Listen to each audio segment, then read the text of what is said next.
بسم اللہ الرحمن الرحیم۔ نمبر 1، اسلامی تاریخ اصحاب کہف۔ اللہ تعالیٰ نے قرآن کریم کے سورہ کہف میں اصحاب کہف کا تذکرہ کیا ہے۔ 3 صدی عیسوی میں روم میں دقیانوس نام کا ایک مشرک بادشاہ تھا۔ اس نے رومیوں میں بت پرستی کو عام کرنے اور عیسائیت کو ختم کرنے کی کوشش کی۔ اسی زمانے میں چند نوجوانوں نے بت پرستی کو چھوڑ کر ایمان قبول کر لیا تھا۔ ان کو بادشاہ کی طرف سے اپنے دین اور اپنی جان کا خطرہ لاحق ہوا تو انہوں نے اللہ تعالیٰ کے حکم سے ایک غار میں پناہ لی۔ انہی لوگوں کو اصحاب کہف کہا جاتا ہے۔ اللہ تعالیٰ نے ان پر نیند طاری کر دی اور وہ غار میں سوتے رہے۔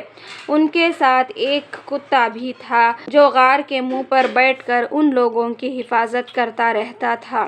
پھر اللہ تعالیٰ نے 309 سال کے بعد انہیں اپنی قدرت سے جگایا۔ ان میں ایک شخص اپنے زمانے کے پرانے سکے لے کر کھانا خریدنے کے لیے شہر میں آیا تو لوگوں کو ان نوجوانوں کا علم ہوا۔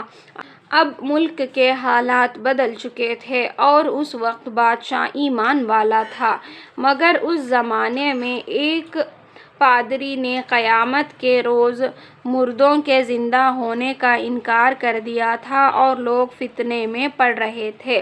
اتنے پرانے زمانے کے لوگوں کے واپس آنے پر ہر ایک کو قیامت کے دن دوبارہ زندہ ہونے کا یقین ہو گیا اور پادری کی بات جھوٹ ثابت ہوئی۔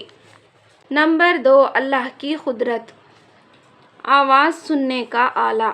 اللہ تعالیٰ نے آواز سننے کے لیے ہمیں 2 کان عطا فرمائے ہیں۔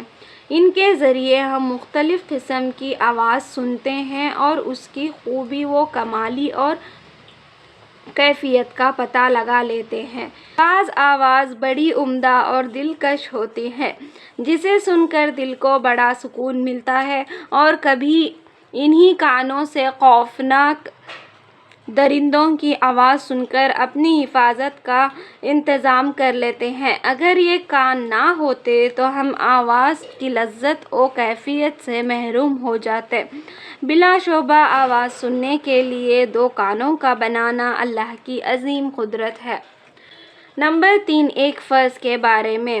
حلال پیشہ اختیار کرنا۔ رسول اللہ صلی اللہ علیہ وسلم نے فرمایا، اللہ کے حقوق و فرائض ادا کرنے کے بعد حلال روزی حاصل کرنا بھی فرض ہے۔ نمبر 4، ایک سنت کے بارے میں۔ عیادت کرنے کا سنت طریقہ۔ رسول اللہ صلی اللہ علیہ وسلم نے فرمایا، مریض کی مکمل عیادت یہ ہے کہ اپنا ہاتھ اس کے پیشانی یا اس کے ہاتھ پر رکھے اور پوچھے کہ طبیعت کیسی ہے۔ نمبر 5، ایک اہم عمل کی فضیلت۔ چھوٹ جانے والے وظیفے کو بعد میں ادا کرنا۔ رسول اللہ صلی اللہ علیہ وسلم نے فرمایا، جو شخص اپنا رات کا وظیفہ یا اس کا کچھ حصہ ادا کیے بغیر سو گیا اور اسے فجر اور ظہر کے درمیان پڑھ لیا تو اس کے لیے لکھا جائے گا کہ اس نے یہ وظیفہ رات ہی کو پڑھا ہے۔ نمبر 6، ایک گناہ کے بارے میں۔ چغلی کرنا۔ رسول اللہ صلی اللہ علیہ وسلم نے فرمایا، اللہ کے بندوں میں سب سے بدتر وہ لوگ ہیں جو چغلیاں کرتے ہیں اور اس کے دوستوں میں جدائی ڈالتے ہیں۔ نمبر 7، دنیا کے بارے میں۔ دنیا کی زیب و زینت۔ رسول اللہ صلی اللہ علیہ وسلم نے فرمایا، مجھے تم لوگوں کے بارے میں جس چیز کا سب سے زیادہ ڈر ہے وہ دنیا کا بناؤ سنگار ہے جو تم پر کھول دیا جائے گا۔ نمبر 8، آخرت کے بارے میں۔ منافق اور کافر کا ٹھکانہ جہنم ہے۔ قرآن میں اللہ تعالیٰ فرماتا ہے، آج قیامت کے دن نہ تم منافقوں سے کوئی معاوضہ لیا جائے گا اور نہ کافروں سے، اور تم سب کا ٹھکانہ دوزخ ہے، یہی جگہ تمہارے لائق ہے اور وہ برا ٹھکانہ ہے۔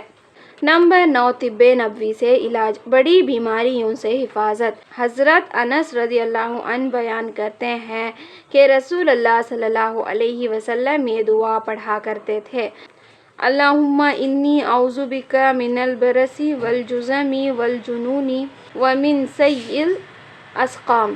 ترجمہ: اے اللہ، میں تیری پناہ میں آتا ہوں برص، جذام، پاگل پن اور تمام بری بیماریوں سے۔ نمبر 10 قرآن کی نصیحت۔ قرآن میں اللہ تعالیٰ فرماتا ہے: یتیموں کے مال ان کو دیتے رہا کرو اور اچھی چیز کو بری چیز سے نہ بدلو، اور ان کے مال اپنے مالوں کے ساتھ ملا کر مت کھاؤ، ایسا کرنا یقیناً بہت بڑا گناہ ہے۔